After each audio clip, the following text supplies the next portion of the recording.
Welcome to Srikanth world. నేను మీ శ్రీకాంత్ జగన్నాథం. బాధాకరమైన విషయం ఏంటంటే చాలా మంది తల్లిదండ్రులు చివరి దశలో ఉన్నప్పుడు ఒంటరిగా మిగిలిపోతూ ఉంటారు. ఓల్డేజ్ హోమ్స్ లో, మారుమూల గ్రామంలో చిన్న పెంకుటింట్లో, ఉండడానికి అన్ని వసతులు ఉన్న అద్దాల మేడల్లో, ఇలా చాలా చోట్ల ఒంటరిగా మిగిలిపోతున్నారు. ఎందుకంటే తల్లిదండ్రులు పెత్తందారీతనంగా ఉండడం వలన, కొడుకు నిస్సహాయత వలన, కోడలపైన ఉన్న బలహీనత వలన ఇలా చాలా కారణాలు ఉండొచ్చు. అయితే చివరి దశలో ఉన్న తల్లిదండ్రులు ఒంటరిగా మిగిలిపోకుండా ఉండాలంటే యవనస్తులైన భార్యాభర్తలు ఒక సామెతను రివర్స్ లో పాటించాల్సి ఉంటుంది.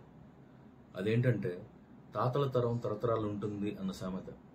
ఎలా అంటే భార్యాభర్తలకు పిల్లలు కలిగి తల్లిదండ్రులు అవుతారు. అలా కాగానే వాళ్ళ తల్లిదండ్రులు మర్చిపోయి వాళ్ళ పిల్లలనే సర్వస్వం అని అనుకుంటారు. తర్వాత అదే పిల్లలు పెద్దవాళ్ళు అవుతారు, వాళ్ళకు పెళ్లిళ్ళు అవుతాయి. వాళ్ళకు పిల్లలు పుట్టగానే వాళ్ళ తల్లిదండ్రులు మర్చిపోయి వాళ్ళ పిల్లల్ని సర్వస్వం అని అనుకుంటారు. ఇలా కొన్ని తరాల నుండి సేమ్ ప్రాసెస్ రిపీట్ అవుతూ ఉంది.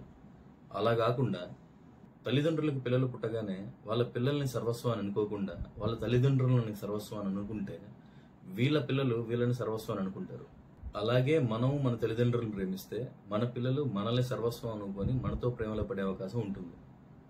కానీ ఇలా జరగడానికి 99% ఛాన్సెస్ ఉండవు.